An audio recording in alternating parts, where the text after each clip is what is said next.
10th Science, Unit number 13, Structural Organization of Animals. Now we are going to learn about how does locomotion take place in leech. Locomotion in leech take place two types. First one is looping or crawling movement, and next one is swimming movement. Looping or crawling movement. This type of movement is brought about contraction and relaxation of muscles.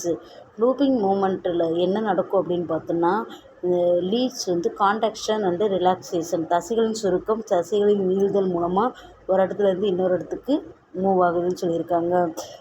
இந்த two suckers serve attachment during movement of substratum. இவ்வியக்கத்தின் போது ஒட்டிக்கொள்வதற்கு இரு ஒட்டுண்ணிகள் பயன்படுகிறது அப்படின்னு சொல்லியிருக்காங்க. Next one swimming method.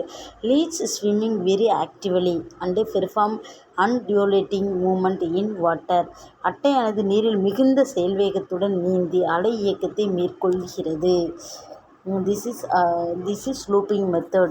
Looping method means anterior and posterior. They can use anterior structure and another one is posterior structure.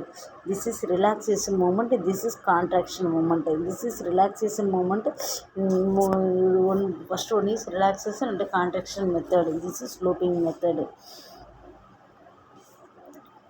Next, leech will make Y-shaped wound. Okay, Y-shaped painless Y-shaped wound. They will leave it. Leech will leave it.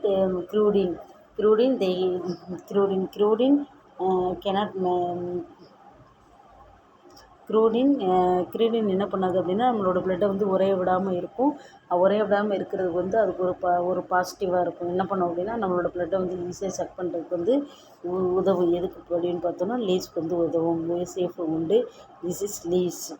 Okay, leech வந்து எங்கே தான் வாழும் அப்படின்னு பார்த்தோன்னா, நன்னீரில் தான் வாழும் leech. This is leech. இது வந்து என்னது அப்படின்னா, நன்னீரில் வாழக்கூடிய ஒரு உயிரி.